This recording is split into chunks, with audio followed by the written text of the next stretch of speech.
Hey there, action fan, it's RWBY review time. Today I'm looking at Season 2, Episode 2, Welcome to Beacon. The story begins with Oz the Great and Powerful greeting General James Ironwood from Atlas. Apparently he took over after General Knox. But it's not all pleasantries. Apparently the good general brought a whole army along with him, out of concern over something Ruby's Uncle Crow said or predicted. Is it Doom? Probably. Meanwhile, the girls are playing some sort of hybrid of D&D, Risk, and Yu-Gi-Oh! But Blake seems preoccupied, what with the forces of darkness gaining strength and all. So later that night, Team RWBY dedicates themselves to fighting the good fight against the forces of evil to protect the world. And the episode ends with RWBY running into none other than Emerald, Mercury, and Cinder, who are all undercover as students from Haven. This episode is pretty okay. It's long on comedy, but short on action. So it's a good thing that Welcome to Beacon is as funny as it is. And it's one of the best kinds of funny. The kind of humor that comes from the interplay between various personalities, and not random what the Although I do like random what the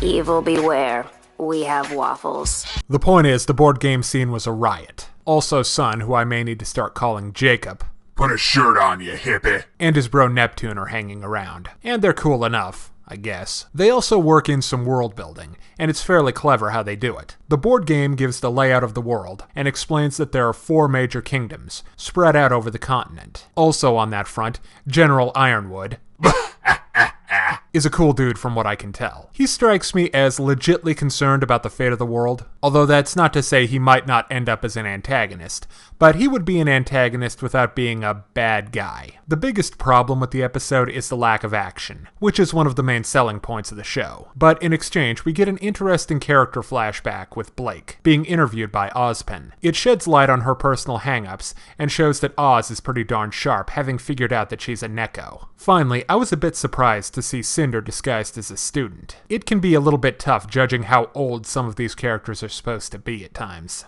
Okay, now it's time to break down the good and the bad in RWBY, Welcome to Beacon. On the good side, the episode is very funny and features great world building and character development. On the downside, I'd like a little more action in my action comedy techno fairy tale school slice of life thing. So I give RWBY Season 2, Episode 2, Welcome to Beacon a 3.5 out of 5.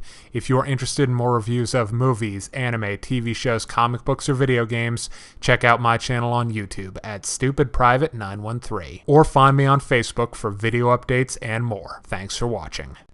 Hey kids, today's show is brought to you by the letter 4 and the number potato! I'm a stupid private.